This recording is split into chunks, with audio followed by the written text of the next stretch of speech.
They never let me have a phone. I couldn't speak to my family for 2 years. I come from Riga. My dad was sick. We didn't have any money to help him. We were desperate.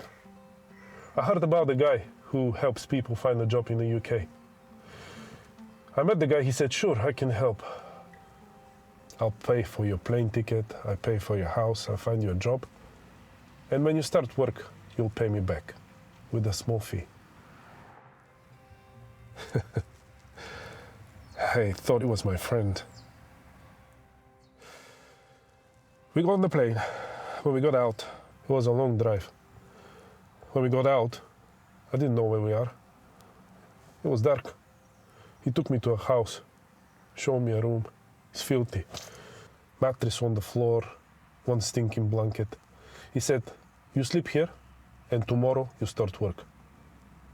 He took my phone, my ID, my passport. He said, if you talk to someone, if you complain to someone, they will never believe you.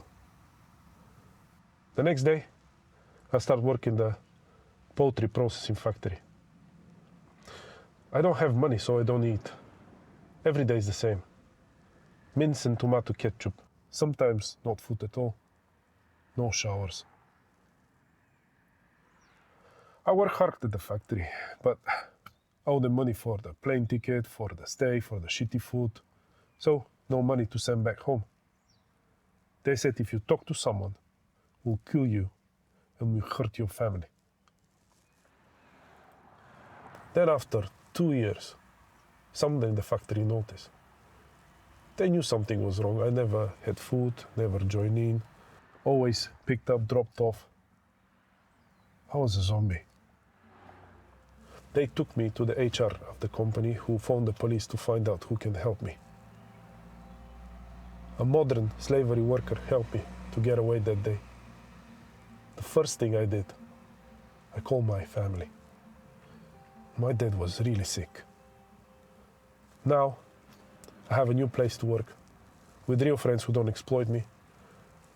My money is my own. I can send money back home to my family. I can drive wherever I like, except still, I'm scared to go near that place that they kept me. It gives me nightmares. This is my story.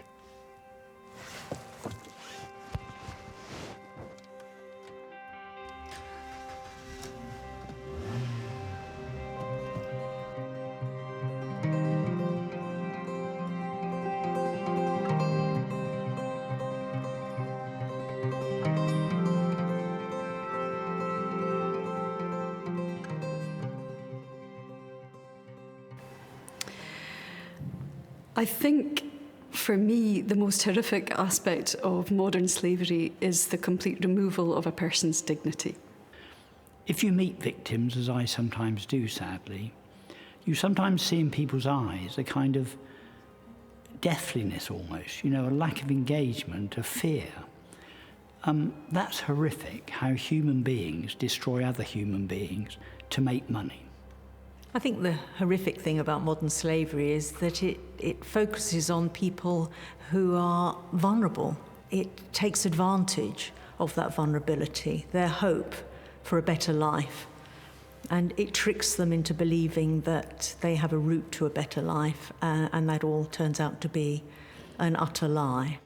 Lots of it's driven by organised crime, so there are significant amounts of money. I've been into some brothels where there's literally bin bags stuffed full of cash. Nobody wants to think that modern slavery is happening in this country. It's a horrible, serious crime that we want to think is happening elsewhere and not here. So it's really important that everyone's got that part to play.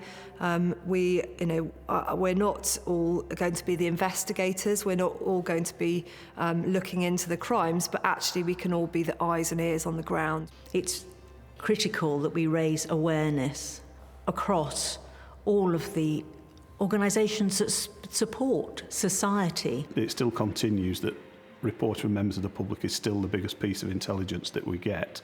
And I do think that communities can do that.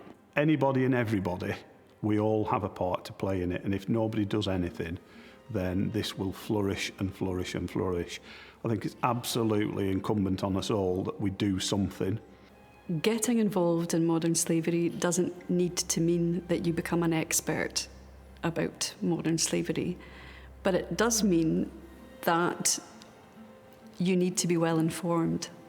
It does mean that it's worth investigating websites, resources, listening to people's experiences, understanding where modern slavery pops up in your context. It's such an important issue, and I would strongly encourage people to get involved, but not to feel defeated by the enormity of the problem, because it's something that many of us are working on. It's a community of concerned people. So my headline would be, get on board.